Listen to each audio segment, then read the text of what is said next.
అన్ని మతాలకు ఒకే రకమైన చట్టం ఉండాలనే లక్ష్యంతో ఉత్తరాఖండ్లో యూనిఫామ్ సివిల్ కోడ్ను ప్రవేశపెడతామని ప్రకటించిన బీజేపీ ప్రభుత్వం అందుకు తగినట్లుగా వేగంగా పావులు కదుపుతోంది. ఈరోజు అసెంబ్లీలో సీఎం పుష్కర్ సింగ్ ధామీ యూసీసీ బిల్లును శాసనసభలో ప్రవేశపెడుతున్నట్లు ప్రకటించారు.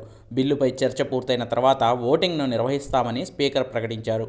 ఉదయం నివాసం నుంచి చేతిలో భారత రాజ్యాంగం పట్టుకుని అసెంబ్లీకి బయలుదేరిన సీఎం పుష్కర్ సింగ్ ధామీ తనకు ఏ మతంతోనూ పని లేదని, కేవలం రాజ్యాంగం అందరికీ ఒకేలా ఉండాలనే లక్ష్యంతోనే పని చేస్తామని తెలిపారు.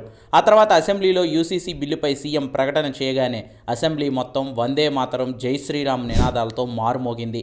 సీఎం ప్రవేశపెట్టిన బిల్లుపై ప్రతిపక్ష సభ్యులు ఆందోళన లేవనెత్తిన కారణంగా స్పీకర్ అసెంబ్లీని వాయిదా వేశారు. 2022లో ఉత్తరాఖండ్ అసెంబ్లీ ఎన్నికల సందర్భంగా బీజేపీ తన ఎన్నికల మేనిఫెస్టోలో యూసీసీని ప్రవేశపెడతామని చెప్పింది. అధికారంలోకి రాగానే సీఎం పుష్కర్ సింగ్ ధామీ దీనిపై కమిటీని ఏర్పాటు చేశారు. ఈ కమిటీ 2 ఏళ్ల పాటు సమావేశాలు, అభిప్రాయ సేకరణలు చేసింది. యూసీసీ అమల్లోకి వస్తే రాష్ట్రంలో మతాలకు అతీతంగా పౌరులందరికీ ఒకే తరహా వివాహ, విడాకులు, భూమి, ఆస్తి, వారసత్వ చట్టాలు వర్తిస్తాయి.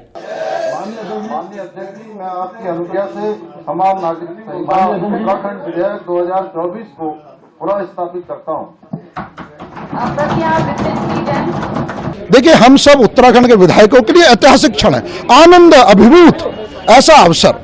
प्रभु रामलला का 22 जनवरी को प्राण प्रतिष्ठा होती है, पूरा भारत आनंद में था। 5 अगस्त 2019 को धारा 370 और 35 एक झटके में समाप्त हो जाती है, देश को खंडित कर रहा है। पूरा देश आनंद में था, हम भी आनंद में थे। लेकिन इससे बड़ा आनंद क्या हो सकता है? समान नागरिक संहिता, जो हमारी विचारधारा का विषय है, जो सभी नागरिकों को समान नागरिक अधिकार देता है, उसे बिल माननीय मुख्यमंत्री पुष्कर सिंह धामी जी ने आज विधानसभा के पटल पर रखा और हम उसके साक्षी हैं।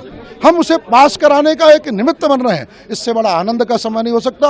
देश के संविधान निर्माताओं ने देश से तभी अपेक्षा की थी कि ये समान नागरिक संहिता आर्टिकल 44 में उन्होंने दिशा निर्देशक तत्वों में कहा, लेकिन 75 साल लग गए। हमारी वह मुस्लिम बहनें 4 विवाह होते हैं, किस प्रकार का उनका उत्पीड़न होता है, उनकी कोई अनुमति नहीं रहती। साहबानों का वो केस जिसमें 40 साल की शादी के बाद 5 बच्चों के बाद अगर सुप्रीम कोर्ट कुछ 100 रुपए का गुजारा भत्ता देता है तो कांग्रेस की सरकारें संविधान में संशोधन कर सकती हैं। केवल किस लिए? मुस्लिम वोटों के लिए, तुष्टीकरण के लिए। और आज तक वह तुष्टीकरण और मुस्लिम वोटों के लिए जिस प्रकार से ये समान नागरिक संहिता का विरोध करते रहे, आज वह विरोध समाप्त हुआ है। उत्तराखंड प्रदेश के श्री प्रधानमंत्री नरेंद्र मोदी जी के आशीर्वाद से और प्रदेश के मुख्यमंत्री पुष्कर सिंह धामी जी के दिशा निर्देशन में एक देश को नई दिशा देने वाला बना है। हमारी बहनों को वसी जितनी भी संपत्ति है उसमें बराबर का हक मिलेगा, क्यों नहीं मिलना चाहिए? वो I can't understand what is their purpose, because if they are going to implement UCC, then why the Uttarakhand government exempted the Adivasis, Dalits from this act? If they are not, Adivasis and Dalits are not included under the preview of this law, then how it is going to be universalized and how it is a common law for everyone if Dalits are exempted from that? Actually, their purpose is not to bring a law to include everyone in the state or in India. Only their purpose is to dominate the minority communities like Muslims, Sikhs, Christians and Jains, Buddhists. Only to dominate them, and only by implementing a law by the name of UCC, they want to deprive them from their rights, social rights, legal rights and other religious rights.